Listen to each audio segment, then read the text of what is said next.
Shakedown from Northern California. We're on our way to Sears Point Raceway to watch the World Touring Cars and some other European series that came with them, including Maserati's Trofeo World Series. The spec class for their Gran Turismo cars. And turns out we're in the road car version of it right now, the Gran Turismo Sport. All tricked out with the magic Sport button to bring this car to life and do things that Maseratis do, which of course is the sound, the visceral look and feel, and in this particular case, how this car drives. It's a Grand Touring car, but this coupe, pretty alive here on these roads up in Northern California. Now, you all know Maserati started in racing. The five brothers in the 30s and 40s, 50s, all about Grand Prix racing. Names like Fangio had the list of making this brand a star. But in '57, with a deadly accident at the Mille Miglia, they pulled out of racing big time. Come back from time to time like GT1 with the MC12, class-winning, championship-winning car. Really now their racing is just left with this World Series. So we're going to take a look at what's going on. But I don't think the heritage of Maserati has been lost. And JF Musial is going to step out from behind the camera in this special shakedown and give you a review of this Gran Turismo road car.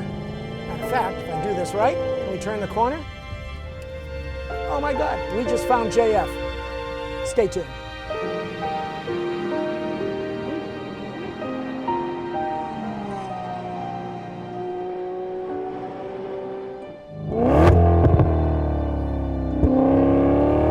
If you could only choose one word to define individual car brands, what words would you use? The Volvo, safety. Lamborghini, bold. Audi, quattro. Maserati? Oh, that's an interesting one. To me, sound.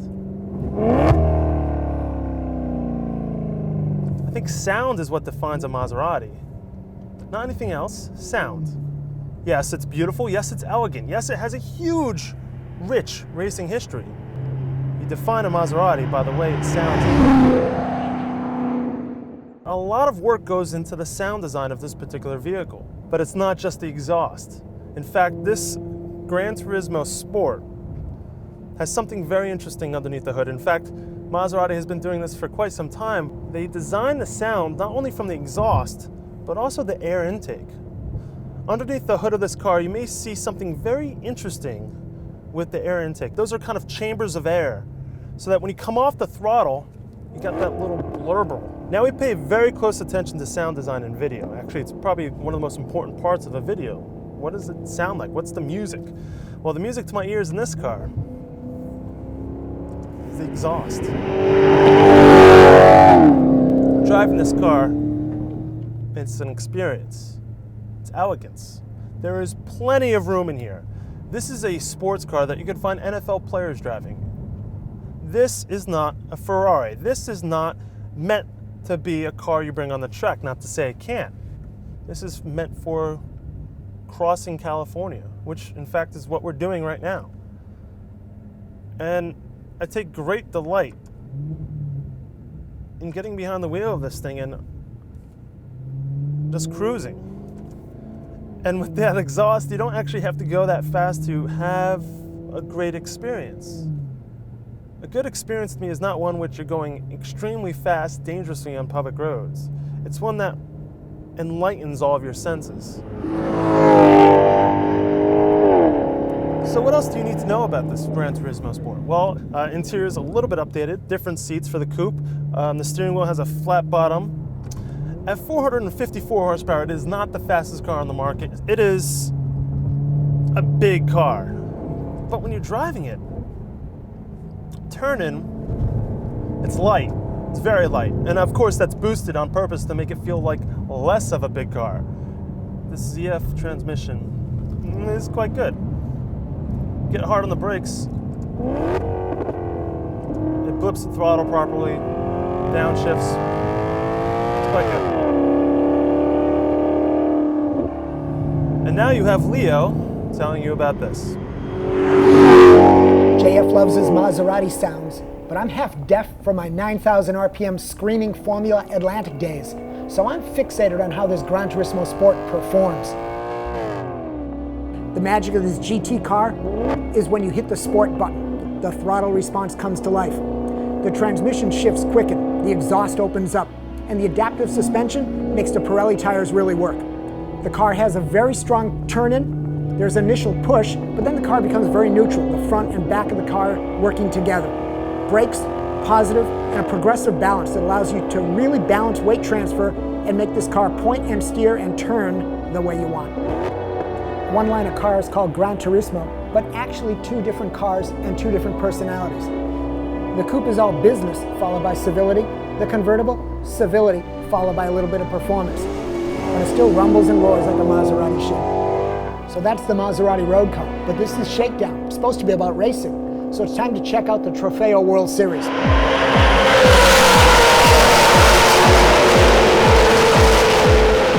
Experience is the word that keeps coming back to us when we talk about Maserati, and that's what this racing series is all about. The experience for gentlemen drivers to be a race car driver. But it's not all rich guys running around a racetrack all over the world. They've got an under 30 division for young kids who are looking to make a name for themselves and build a career. They've got the over 50 category for just that. And they've got celebrities dropping in, like Patrick Dempsey and Greg Tracy. The Trofeo World Series is just that by name. Races all over the globe. And when the series hits the ground at a given venue, they set up shop. The paddock for race car preparation, the hospitality area for the drivers and their guests. Again, the experience of being a real race car driver at a professional racing weekend.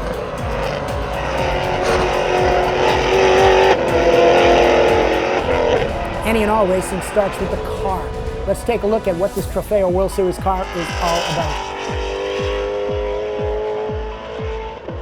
The car is strictly derived from the Gran Turismo S, the model that we launched in 2007. And since then, the development of the race car was mainly focused on weight reduction.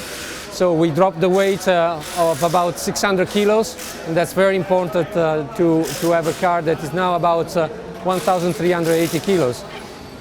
Regarding the engine is exactly the same as the one of the production car. Just a small remapping of the engine. We have adopted a racing filter that let more air intake in the engine, and then we replaced the exhaust pipes, and of course the engine control unit has been reprogrammed in order to change a little bit the torque and the power curve. But we have adapted the suspension, so with racing shock absorbers, and braking system, of course, is specifically made by Brembo for a race car. We have a double pump braking system with a brake balance, so drivers can adjust the brake balance during the race.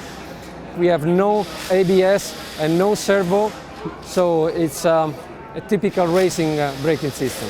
Of course, drivers need a lower seat position, and they need a different steering wheel with a paddling shift. We have a dashboard, a digital dashboard here. The drivers can see perfect shifting time that normally is between 7,200 and 7,600 RPM. It's a 6-speed ZF. We upgraded last year with what we call the shifting upgrade step 2, and the shifting time is 60 milliseconds, so it's very quick. And this is all electro-hydraulic system. We have improved since 2010 and 2011. We have upgraded the car with some aerodynamic package. We have a front splitter that we can see here. These flea caps can give some more downforce in the front at high speed. And we have applied a big wing on the rear that is very, very big, almost 2 meters. And this one can give the drivers a very stable feeling on the back. This is the rear diffuser that, of course, helps the downforce on the rear at high speed. Approximately, we have 4 to 5 seconds gap difference to a real GT3 car. A GT3 has ABS, traction control, and they have much more power because now the GT3 car, they are almost 550, 570 horsepower. The regulation of this championship is made on purpose to give everyone the same car and the same setup. So we prioritize the driver skills. They just have to focus on their driving during the weekend. They cannot change the setup. The setup is made by our technical director and our technical team. and everyone has the car in the same condition. The driver, they have to drive, and it's not driven by any devices. Gentlemen drivers, young pros, celebrities, the drivers are the ones that can tell you how this car performs and what it's like racing in the Trofeo World Series. Somebody walking in?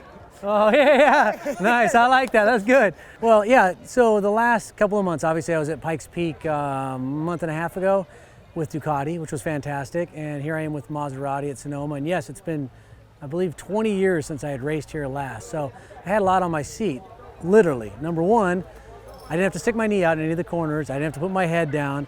Whole new deal, trying to get used to 4 tires, you know, getting around the track.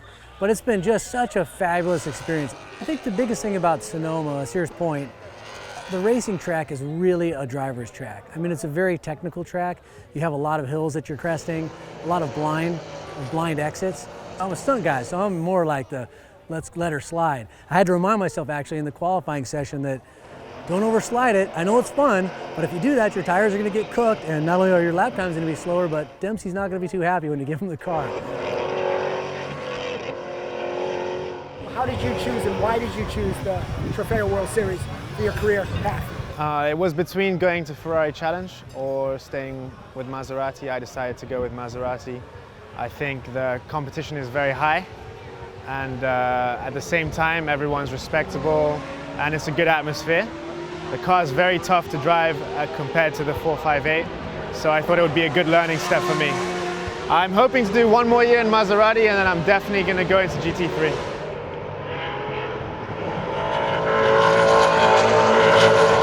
You feel like you're on a European track or an American track? It doesn't look like a European track at all. It's really particular, but it's very nice to drive inside, and especially the first corner with the big uphill. It's very, very nice, and I appreciate the track. I chose this series because I think it's a good balance, because everyone has the same car, and it's the driver making the difference. And this is something I really appreciate. And also nowadays having a championship worldwide like the series here in Maserati with 4 races in Europe and 2, one in America and 1 in China, I think it's a very good compound. It's a nice car to drive when you know how to drive it, but the first approach is quite different from respect to another car. But by the end, when you know how to drive it, it's very nice. Also, I think it's a very good school for drivers who are coming into racing, because there is no ABS and no traction. So whoever knows to drive this car properly, then when you switch to another car, GT3 or another car easier, it's less job.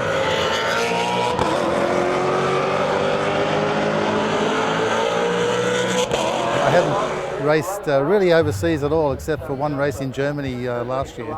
So the whole series was new to me, but having the US race was really adding a whole new dimension to my racing career, I guess, and started to address some of my ambitions as well. The Maserati is a great car to race. It's especially in this new configuration for 2012. It's got a big rear wing, as you know. So that gives a lot of extra downforce through the corners. So the speed through the corners is much higher than the previous model. I tested the previous one some time back.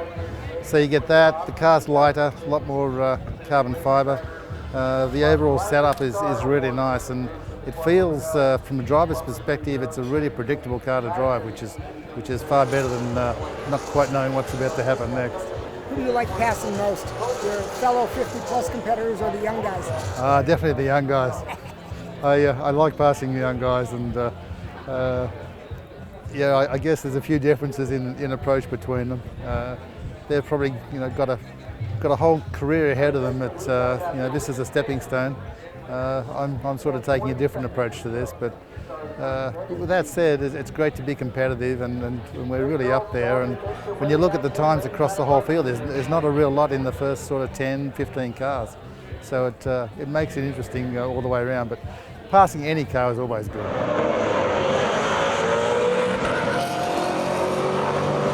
Maserati road cars, Maserati racing cars with the World Series. I'm wearing my Maserati blue. What is this all about?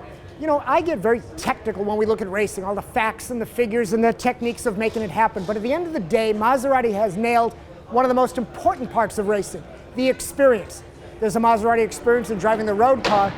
And the racers that race the Maserati World Series here, the Trofeo World Series, it's all about their experience too. Living the life of a race car driver, coming to a main event like this, really immersing themselves in the passion that makes racing so popular to all of us. JF showed you the road car. We took an inside look at the racing. Maserati needs to bring this series to the US. See what happens next.